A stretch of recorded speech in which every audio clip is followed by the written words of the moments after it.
사람들은 누구나 다 자신의 가치가 더 커지기를 원하는 마음으로 살고 있습니다.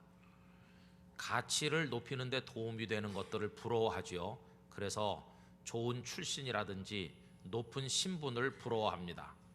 그러나 여러분, 한 사람의 가치는 출신이나 신분에 따라 결정되는 게 아닙니다. 오히려 그 사람이 가지고 있는 마음의 생각을 따라서 결정된다고 하는 게 옳겠습니다. 오늘 읽은 이 창세기 40장 1절에서 8절까지 말씀에 보면 객관적으로 사람들의 눈으로 볼 때 도저히 비교되기 어려운 상황에 있는 사람들이 등장을 하고 있습니다. 한쪽에 있는 이가 요셉이시고 이쪽에는 바로 왕의 술을 맡은 관원과 떡을 맡은 관원, 이 두 사람이 등장하고 있습니다. 이 두 고관은 직급에 있어서는 최고는 아니었겠지만 왕의 신임에 있어서만은 최고였던 신하들입니다. 고대로 올라갈수록 궁궐에서 독살 사건들이 많이 있었기 때문에 당시 통치자들은 자신의 입으로 돌아가는 것은 가장 신임할 만한 사람에게 맡기곤 했습니다. 이 두 사람은 왕의 음식과 음료를 책임짐으로써 왕의 건강뿐만 아니라 그의 안위까지도 돌보는 막중한 사명을 받은 사람들이었습니다. 그런데 무슨 일인지는 알 수 없으나 이 두 사람이 왕에게 죄를 지었고 결국 감옥에 갇히게 된 것입니다. 전혀 평생을 살아도 만날 일이 없는 이 요셉과 이 두 고관이 같은 감옥에서 머물게 되는 참 이상한 일이 벌어지게 됐습니다. 그러나 여러분, 같은 감옥에 갇혔다고 해서 이들이 같은 위치에 있는 것은 아니었습니다. 죄수도 다 등급이 있게 마련입니다. 이 두 고관은 감옥에서도 귀하신 몸들이었습니다. 왕의 총애를 받았던 사람들이고 그리고 바깥에 줄이 연결된 사람들이었습니다. 석방될 가능성도 대단히 높은 인물들이었습니다. 그에 반해서 요셉은 애굽 사람도 아닌데다가 출신은 노예인데다가 그가 저지른 것으로 알려진 죄는 강간미수였습니다. 여러분, 우리들이야 성경을 읽고 요셉이 깨끗한 사람이고 누명을 썼다는 것을 잘 알고 있지만 그때 그 감옥에 있는 사람들은 그런 것을 몰랐을 것이고 요셉을 형편없는 사람으로 취급하는 이들이 많지 않았겠습니까? 더군다나 요셉은 찾아오는 사람도 한 사람도 없었습니다. 세상에서 완전히 잊혀진 존재였을 뿐만 아니라 석방 가능성도 전혀 없는, 아무 희망이 없는 그런 사람이 바로 요셉이었습니다. 그러므로 요셉의 존재 가치와 이 두 고관의 가치를 같은 선에서 비교한다는 것 자체가 불가능해 보였다는 겁니다. 자, 그런데 여러분, 어느 날 아침 잠에서 깨어 일어났을 때 요셉이 이 두 고관에게 하나의 질문을 함으로써 사람의 가치라고 하는 것이 출신이나 신분에 의해서 결정되는 게 아니라는 것이 입증이 되었습니다. 그러면 요셉이 이 두 고관에게 한 가지 질문이 무엇일까요? 여러분, 7절 후반부에 보시면 요셉이 던지는 질문이 나와 있습니다. 어찌하여 오늘 당신들의 얼굴에 근심의 빛이 있나이까? 이것이 요셉이 두 고관에게 했던 질문입니다. 이 질문을 요셉이 하는 그 순간 여러 가지가 입증이 됐습니다. 첫째는 요셉은 자유로운 영혼의 소유자라는 것이 드러나게 됐습니다.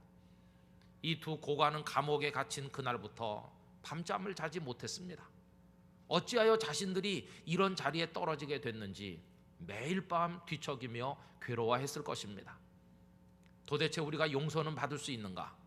다시 복직될 가능성은 있을까? 아니면 이대로 우린 여기서 끝나거나 죽게 되는 것은 아닌가? 매일 밤 짓눌리고 고통받고 그러면서 하루하루를 괴로워했습니다.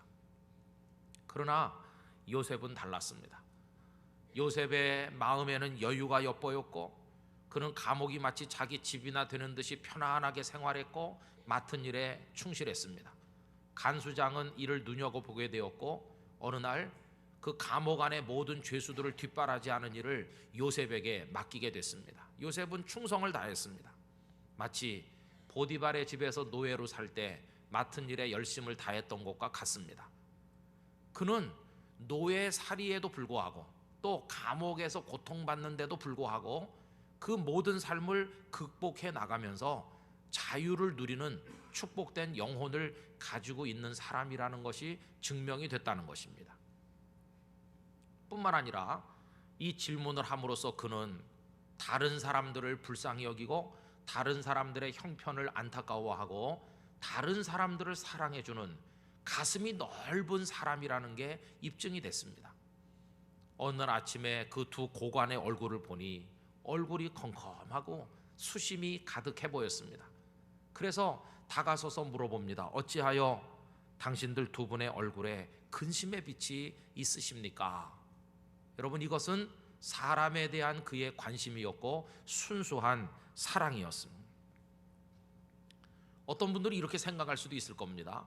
그것은 요셉이 계산에서부터 그렇게 한 것이다. 왜냐하면 이 두 사람은 높은 자리에 있다 들어온 사람들이고 이용 가치가 있지 않겠느냐. 그러니 잘 보여두면 나중에 훗날 도움이 될 수도 있으니까 그렇게 한 것이 아니겠는가, 이렇게 생각할 수도 있겠으나 요셉이 이 두 사람에게 관심을 가지는 것은 이용 가치를 계산했기 때문이 아닙니다. 그냥 순수한 마음으로 이 두 사람의 안위를 염려한 것입니다. 여러분, 우리는 살면서 상대방이 이용 가치가 있는지 없는지를 계산하고 이용 가치가 없어 보일 때는 냉담하게 대하는 경우가 종종 있습니다. 1960년대 우리나라의 외무부 장관을 역임했던 이동원 씨라는 분이 계시는데 그분의 회고록에 보면 우리 근대사에 잘 알려지지 않은 한 토막 이야기가 나옵니다. 1960년대 초에 리처드 닉슨이 우리나라를 방문했습니다. 그런데 공항에 영접을 나간 정부 관리는 한 사람도 없었습니다. 왜냐하면 이미 그는 끝난 사람이라고들 생각했기 때문입니다. 아닌 게 아니라 닉슨은 현직 부통령의 이점을 가지고 대통령에 출마했지만 1960년에 존 F 케네디에게 패배해서 낙선하게 됩니다. 와신 상담 끝에 1962년에 캘리포니아 주지사 선거에 나갔지만 또 거기서도 떨어지게 됐습니다. 그래서 사람들은 리처드 닉슨의 정치 생명은 끝났다고 생각했고 우리 정부도 마찬가지였습니다.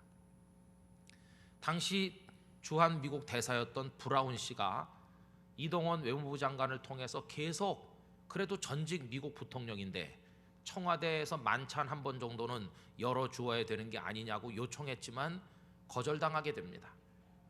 이 장관은 그래도 전직 미국 부통령이면 우리가 이렇게 홀대하면 안 된다고 간곡하게 설득했지만 청와대의 반응은 냉담했다고 합니다. 기껏 허락된 것이 청와대를 예방해서 박정희 대통령을 잠깐 만나는 게 고작이었습니다. 그가 쓸쓸하게 한국에서 머물다가 떠나기 전날 밤 미 대사관 관저에서 만찬을 그 브라운 대사 주재로 열게 됐는데 한국의 강요들 모두를 초청했다고 합니다. 그러나 그 만찬에 참석한 것은 이동원 외무부 장관 딱 한 사람밖에 없었다고 합니다. 닉슨은 대단히 섭섭하고 쓸쓸한 마음을 가지고 우리나라를 떠나게 됐습니다. 그런데 여러분, 그게 끝이 아니었습니다. 몇 년의 세월이 지났을 때 1968년 가을에 닉슨은 미국 제37대 대통령으로 당당하게 당선돼서 화려하게 정계로 돌아오게 됐습니다.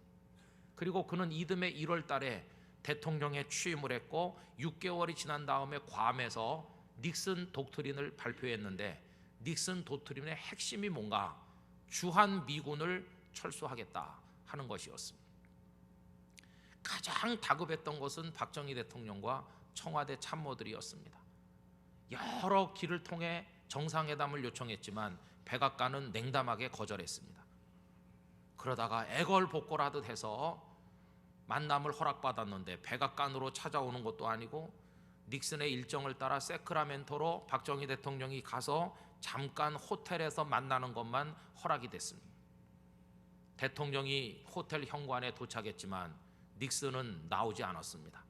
방에 들어가자 의자에 앉은 채로 우리 대통령을 맞이했습니다. 과거의 그 일을 그대로 갚아주는 겁니다. 그날 저녁에 박 대통령을 위한 만찬이 있었는데 미국의 강요 중에 외교를 담당하는 국무장관 한 명만 참석했을 뿐 단 한 사람도 얼굴을 내밀지 않았다고 합니다. 여러분, 그리고 더 가슴 아픈 것은 그 애원하듯 열린 회담은 아무 성과가 없었습니다. 1971년 3월이 됐을 때 닉슨은 우리나라에 24년이나 머물렀던 미 제7사단을 철수시켜서 우리 국민들에게 충격을 주었습니다. 상대방이 이용 가치가 있는지 없는지를 보고 대하는 것이 가져온 그 가슴 아픈 결과의 한 면을 우리가 그 회고록을 통해서 찾아볼 수가 있습니다. 여러분, 이 사람들이 이용 가치가 있는가? 요셉이 그런 눈으로 이 두 사람을 보았다면 이 두 사람은 끝장난 사람들입니다. 왕에게 중죄를 저지르고 감옥에 떨어진 사람들에게 기댈 게 뭐가 있겠습니까? 아무것도 없습니다. 그러므로 굳이 관심을 보이거나 접근할 필요가 없는 거 아니겠습니까? 그런데 요셉은 이 두 사람의 이용 가치를 계산한 것이 아니라 그냥 불쌍히 여겼습니다. 그들의 얼굴에 수심이 가득하기 때문에 다가가서 순수한 마음으로 관심을 표명한 것입니다.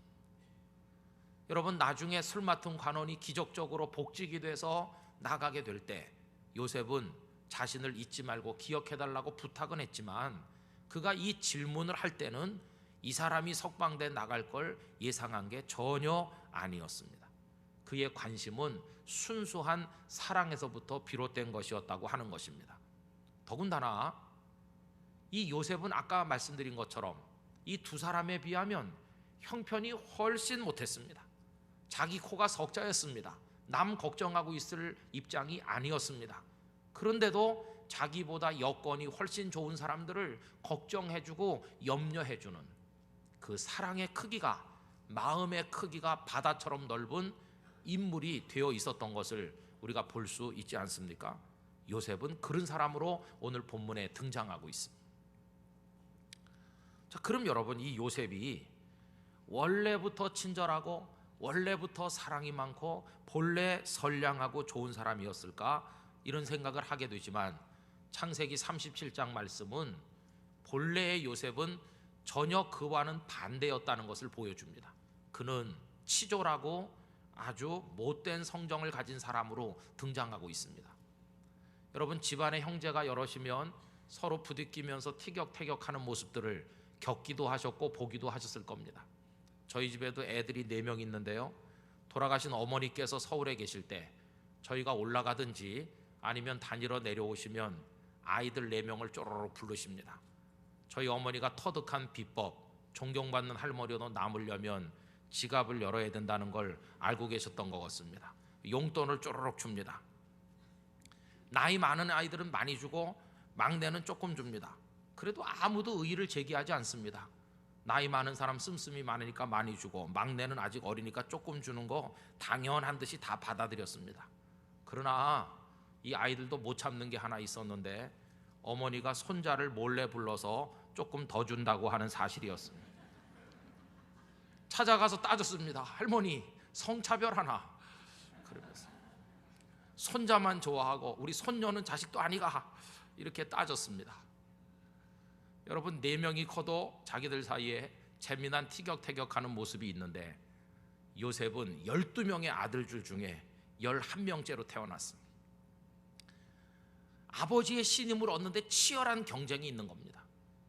사실은 요셉은 유리한 이점이 있었습니다. 왜냐하면 아버지가 제일 사랑하는 라헬에게서 태어났고 또 늙어서 낳았기 때문에 아버지 마음이 남달랐습니다. 창세기 37장 3절에 보면 요셉은 노년에 얻은 아들이므로 이스라엘이, 그 야곱이죠, 야곱이 여러 아들들보다 그를 더 사랑함으로 이렇게 나오죠. 늙어서 낳았기 때문에 더 애틋했다는 겁니다. 그러나 조금 이상한 게 있습니다. 늦게 낳았기 때문에 사랑을 더 하는 것이라면 여러분, 요셉보다 더 늦게 태어난 사람이 한 사람 있지 않습니까? 그 누굽니까? 베냐민이죠. 늦게 낳았기 때문에 사랑하는 거라면 베냐민이 훨씬 더 사랑을 많이 받아야 되는데 어찌된 일인지 아버지는 베냐민은 제쳐놓고 요셉에게만 사랑을 쏟아가지고 요셉에게만 채색 옷을 지어 입히는 일을 하게 됐습니다. 여기 뭔가 흑막이 있는 겁니다. 왜 베냐민보다 요셉이 사랑을 더 받을까? 왜 그만 채색 옷을 입혔을까?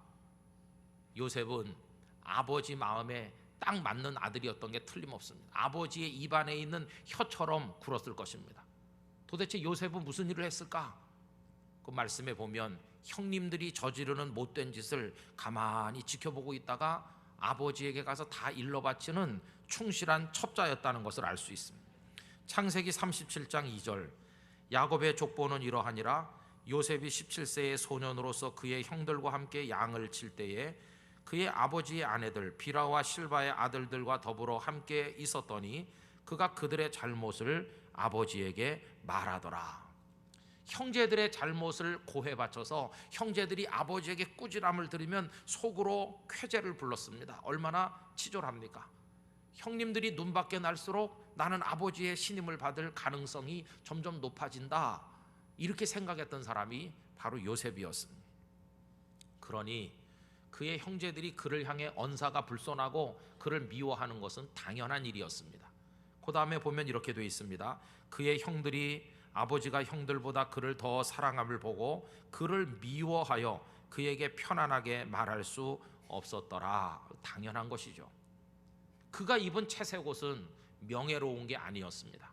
형제 사이를 이간질하고 그 형님들의 잘못을 고해 바치는 이런 치졸한 행동으로 얻어 입은 옷인데도 그는 그걸 부끄러워하지도 않았고 그것이 얼마나 잘못된지 알지도 못했습니다. 다른 형제들이야 뭐 어떻든 나 좋은 거 입으면 되고 나 맛있는 거 먹으면 되고 자기밖에 모르는 지극히 이기적인 사람이 요셉이었다는 것을 성경이 말씀해 주고 있습니다. 그런데 여러분, 그 37장에 나오는 요셉의 그 치졸한 모습하고 오늘 본문에 나오는 그 두 고관의 얼굴빛을 보고 근심이 돼서 왜 그러십니까? 무슨 문제가 있으시면 저에게 말씀하십시오, 이렇게 염려해 주는 그 사랑을 가진 사람의 모습하고 이게 같습니까? 전혀 다른 요셉의 모습을 우리가 보게 되는 것입니다. 여러분, 어떻게 된 일일까요? 요셉이 변하여 새 사람이 된 것입니다. 이제는 사랑의 사람으로 그가 바뀌었습니다. 그 마음이 바뀐 겁니다. 더군다나 고자질 같은 거 이젠 다 사라졌습니다. 고자질 대신 품어주고 용서하는 사람이 됐습니다. 22년 만에 총리가 된 요셉과 그 아버지가 감격적인 만남을 할 때 예전처럼 남의 잘못을 고해 바치는 모습이 그대로 남아 있었다면 은 20개를 받고 자신을 노예로 팔아버린 형들의 그 악행을 아버지에게 고하지 않았을 리가 없었을 텐데 요셉은 일절 그 형님들의 치명적인 악에 대해서 말하지 않았습니다. 다 용서하고 다 덮고 형님들의 가족을 고센 땅에 모셔서 평생 동안 잘 부양하고 섬겼습니다. 이게 요셉의 변화된 새로운 모습이었다고 하는 것입니다. 어제의 요셉이 아니라는 겁니다. 여러분, 우리가 세상을 살면서 맛보는 잔잔한 기쁨 중에 하나는 누군가가 아름다운 방향으로 성숙해가고 변화돼 가는 모습을 지켜보는 것입니다. 참 흐뭇하고 얼마나 귀한 일인지 알 수가 없습니다. 요셉은 새 사람이 됐습니다. 그러나 대부분의 사람들은 어떻습니까?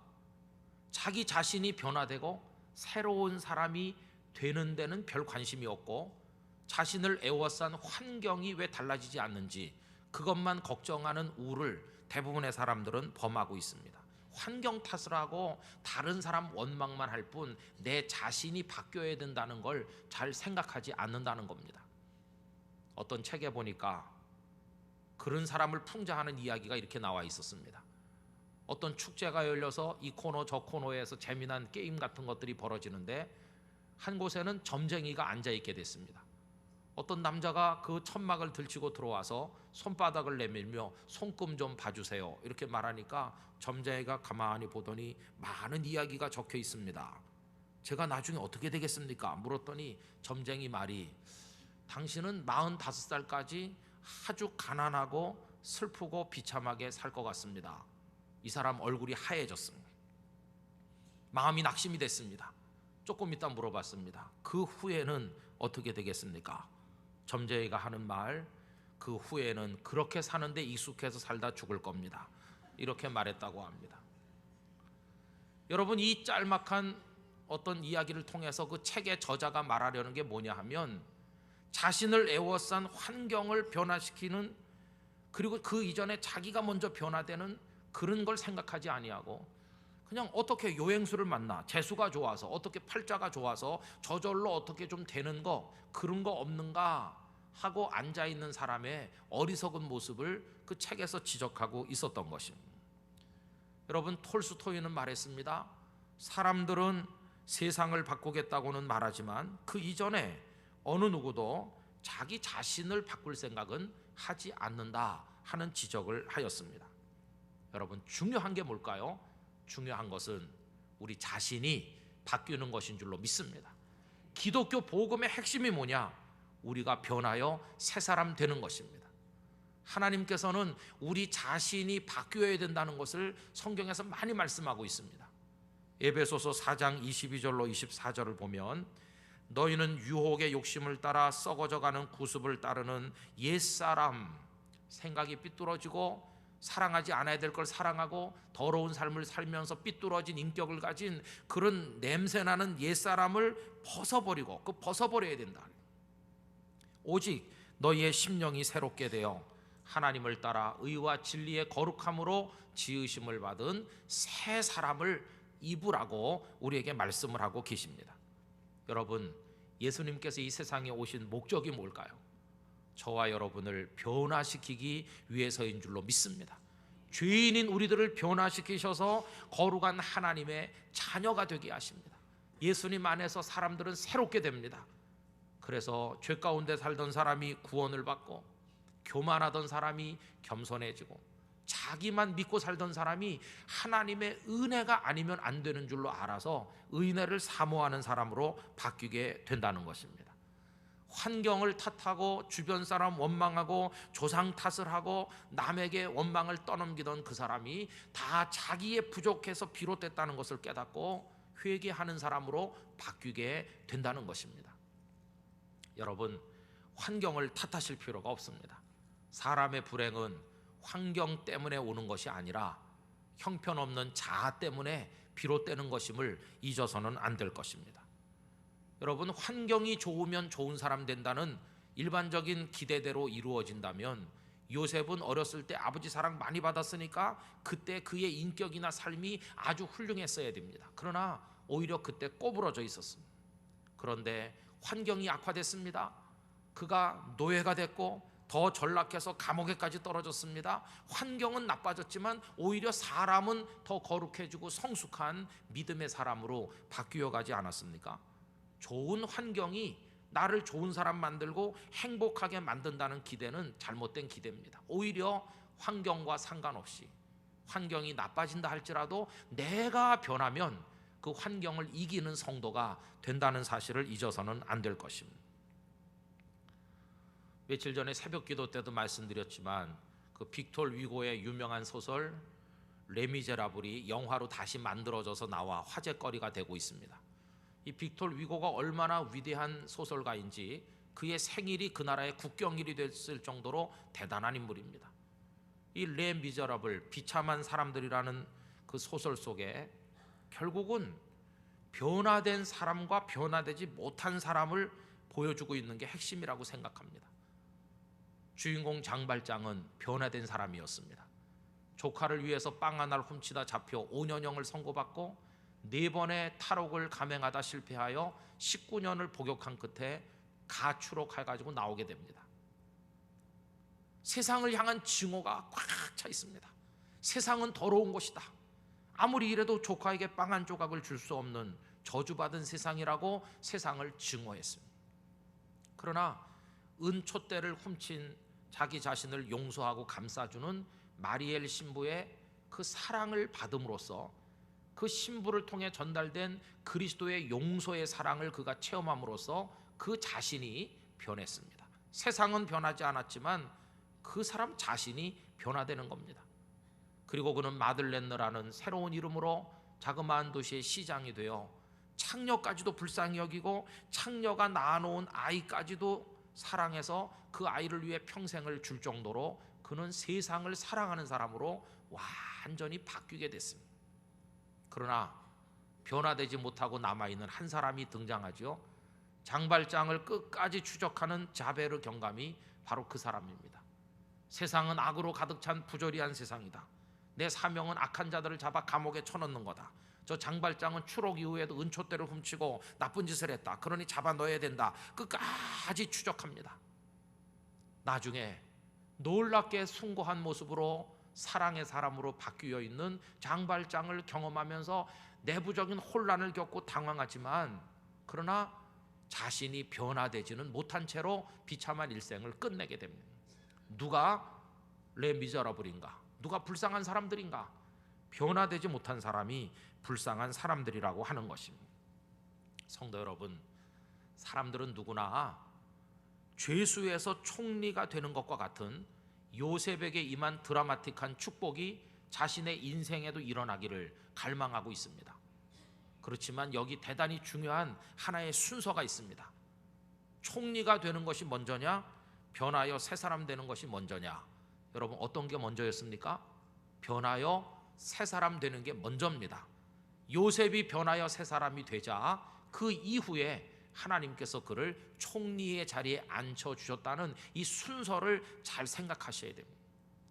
변하여 새 사람이 되지 못한 채로 자기밖에 모르고 여전히 고자질이나 하는 인격을 가진 사람이 총리가 되면 개인도 그 나라도 불행할 수밖에 없을 것입니다. 그래서 하나님께서는 축복의 생수를 갈망하는 우리들에게 말씀합니다. 너부터 변화되어야 된다. 그러면 내가 너에게 축복의 생수를 부어주마라고 말씀하십니다. 이게 순서입니다. 하나님은 밑빠진 독에 물을 붓는 어리석은 분이 아니십니다.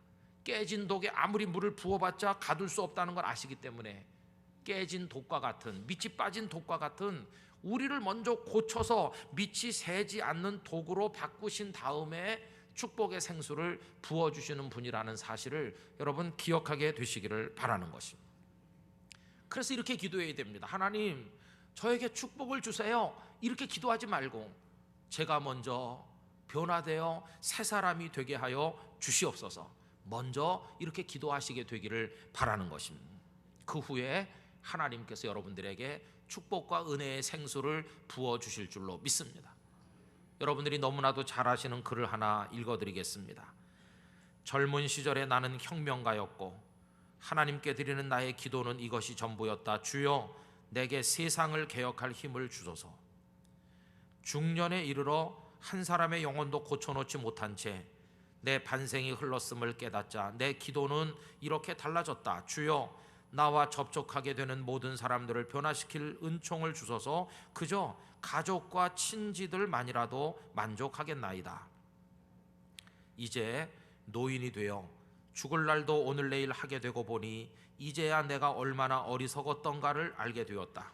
이제 나의 유일한 기도는 이것이다. 주여, 나 자신을 고칠 은총을 주소서.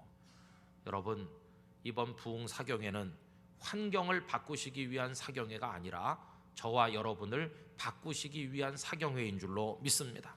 내일 저녁부터 이 자리에 다 나오시고 그 말씀이 나를 개조하고 나를 새 사람으로 만들어 주시기를 기대합니다. 이런 마음으로 여러분들이 말씀을 통해 역사하시는 성령의 능력을 경험하게 되시기를 기원하는 것입니다. 새로운 존재로 빚어 만들어지기를 원합니다. 우리가 2013년을 맞이했지만 달라진 거 아무것도 없습니다. 여전히 국가적인 환경이나 이 영도나 부산의 환경은 동일하고 우리의 모든 삶의 여건들은 변화되지 않았습니다. 그것들은 여전히 더 어려울 뿐만 아니라 더 어려워질지도 모릅니다. 그렇지만 그것들과 마주 서 있는 나 자신이 변하여 새 사람이 된다면 그것들을 뚫고 나가고 뛰어넘고 나가고 그것들 때문에 오히려 더 극적인 하나님의 은혜를 경험하는 사람들로 우리가 바뀌게 될 줄로 믿습니다. 이런 사람들이 살아가는 하루하루는 숭고한 것입니다. 그 환경을 이기며 믿음을 따라 살아가는 그들의 삶의 과정에서 눈물이 흐를 때 그 눈물까지도 아름다운 눈물이 될 수 있습니다. 여러분, 내일 저녁부터 집회를 통하여 우리를 빚어 새 사람으로 만드시는 그 하나님의 은혜를 반드시 경험하게 되시기를 주님의 이름으로 기원합니다. 저 자신도 더 변화되길 원합니다. 우리 장로님들, 권사님, 집사님, 우리 성도 모두가 다 변하여 환경 원망하고 탓하고 인생을 자포자기로 사는 것이 아니라 더 강한 믿음의 사람으로 세상을 극복하고 승리하는 그런 은혜를 얻게 되기를 원하는 것입니다. 여러분 한 분 한 분에게 그러한 축복이 임하시기를 주님의 이름으로 축원합니다. 다 같이 기도하겠습니다. 이 시간 하나님 아버지, 우리 자신이 변화되게 하여 주시옵소서. 못된 성정을 가지고 삐뚤어지고 환경만 원망하고 앉아있는 우리의 모습이 변하여 아름다운 주님이 기대하시는 모습으로 달라지게 해주시고, 내일 저녁 말씀과 성령의 역사를 통하여 이 집회를 통해 우리가 새로워지기를 원하나이다. 우리 다 같이 통성으로 하나님 앞에 기도하겠습니다. 오 거룩하신 아버지 하나님, 우리를 변화시켜 새 사람이 되게 하여 주시옵소서. 하나님의 말씀으로 은혜로 빚어 만들어 주시기를 원합니다. 환경을 탓하고 주변 사람을 탓하고 이웃을 원망하는 어리석은 자리에서 벗어나게 만들어 주시옵소서. 그래서 새로워지고 하나님의 능력의 사람이 되어 우리를 에워싼 환경이 여전하다고 할지라도 그 모든 것을 극복하고 남는 하나님의 사람들이 다 될 수 있도록 아버지여 역사하시고 은혜 베풀어 주시옵소서. 아멘. 나 이제 주님의 새 생명 얻은 몸, 옛것은 변하고 새 사람 되었네. 이 찬송을 기쁨으로 부를 수 있는 변화되고 새로워지는 은혜가 우리 교우들에게 임하게 하사, 변화된 이후에 부어주시는 놀라운 축복의 생수가 우리 교우들 안에 가득가득이 담기도록 역사하여 주시옵소서. 예수님의 이름으로 기도하옵나이다. 아멘.